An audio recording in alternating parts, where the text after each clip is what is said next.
ঈদ উপলক্ষে লালগোলা শিয়ালদা প্যাসেঞ্জারে ট্রেনে বাড়ি আসছিলেন উড়িষ্যা থেকে এক পরিযায়ী শ্রমিক। এনাকে আজকে দুপুরবেলাতে ট্রেন থেকে নামিয়ে মারা হয়েছে। কোথার থেকে আসছিলেন? আমি আসলাম উড়িষ্যা থেকে। উড়িষ্যায় কাজ থেকে বাড়িছিলাম, দিয়ে ওই কৃষ্ণনগর থেকে ওদের সঙ্গে ঝামেলা হয়, আর আমি ছিলাম এক সাইডে। কার সঙ্গে ঝামেলা হচ্ছিল? লালগোলার ছেলের সঙ্গে, আর বাহাদুরপুরের দুটো ছেলে ঘোষ, হিন্দু তারা।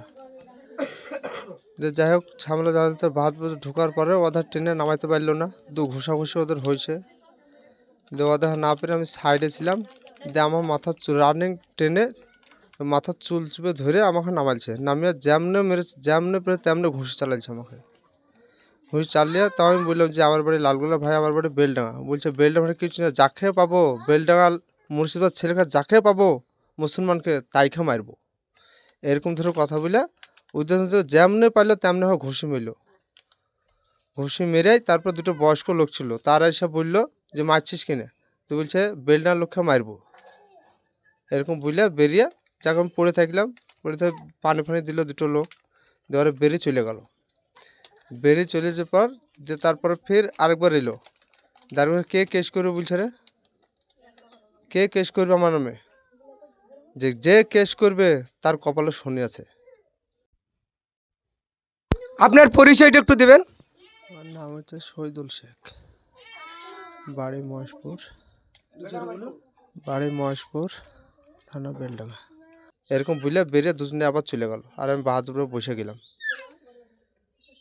এই দেখেন, ক্যামেরাম্যান কি বলবো একটু দেখানোর জন্য?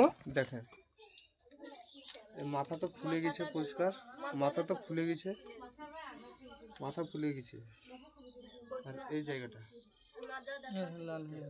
আর এই দেখেন ফুলে গেছে, দেখুন এই জায়গাটা ঘুষি মেরেছে শুধু, আর এই জায়গাটা লাথি মেরেছে, এই জায়গাটা লাথি মেরেছে। আপনারা শুনলেন, একটি পরিযায়ী শ্রমিক, ইনি পেটের দায়ে উড়িষ্যায় কাজে গিয়েছিলেন। ইনার সঙ্গে একটি অমানবিক অত্যাচার করে রেখে মারা হয়েছে। এখানকার স্থানীয় একজনের সঙ্গে আমি কথা বলার চেষ্টা করব। আমার মেজো ভাই, উনি অত্যন্ত সাদাসিধে ছেলে। উনি পেটের দায়ে কাজ করতে গেছিল, লেবারের কাজ করে উনি উড়িষ্যাতে। উনি বাড়ি আসছিলেন, দিয়ে আমাকে ফোন করলো। আমাকে ফোন করলো যে ভাই এরকম এরকম ঘটনা। তা আমি বললাম তুই বেলডাঙ্গায় নাম, আমি কি করতে পারি দেখছি। তা এইসব যে মুর্শিদাবাদের প্রায় আমরা দেখতে পাচ্ছি, মুর্শিদাবাদের লোকের উপরে অত্যাচার করছে, অমানবিক অত্যাচার ঘোষরা করছে। এটা কেন করছে আমরা জানি না। এটা কিন্তু আমাদের মতে একটা আরএসএসের চক্রান্ত, একটা দাঙ্গাকারী সৃষ্টি করছে, যে মুসলমান সমাজকে, মুসলমান জাতির মানুষকে যেভাবে অন্যায় অত্যাচার করছে। যে ভারতবর্ষ গণতান্ত্রিক একটা দেশ, সংবিধানে লেখা আছে যে সকল মানুষ ধর্ম বর্ণ নির্বিশেষে এখানে মানুষ স্থায়ীভাবে বসবাস করবে, সকলের অধিকার আছে। কিন্তু তারা বেছে বেছে মুর্শিদাবাদের মানুষকে কেন অমানবিক অত্যাচার করছে, সেটা একটা নিন্দাজনক ঘটনা। আমি প্রশাসনের দৃষ্টি আকর্ষণ করছি। দিনে বলছে যে ডাইরেক্ট চেতাবনী দিচ্ছে যে মুর্শিদাবাদ কিংবা বেলডাঙ্গার মুসলমান মানুষকে পেলেই আমরা এক একজনকে ধরে ধরে নামিয়ে মারবো। এটা কি ধরনের কথা? এটা আমরা সোশ্যাল মিডিয়ার মাধ্যমে বার্তা দিতে চাই মুখ্যমন্ত্রীর কাছে। এর তীব্র নিন্দা ও ধিক্কার জানাচ্ছে, এবং যারা দোষী তাদেরকে আইনের আওতা আইনে দৃষ্টান্তমূলক শাস্তির দাবি করছি। এরকম জঘন্য ঘটনা যেন আর দুসরাবার না হয়। আপনার পরিচয়? আমি ইনারই ছোট ভাই, এমডি নাজমুল হক।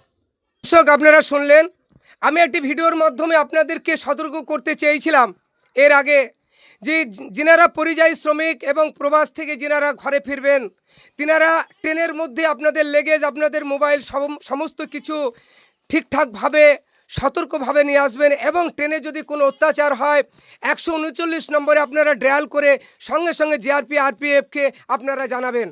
কিন্তু আপনারা আমার এই নিউজটি আপনাদের কাছে না পৌঁছানোর জন্য দুর্ভাগ্যবশত আপনারা জিআরপি আরপিএফের কাছে আপনারা খবরটা পৌঁছাতে পারেননি।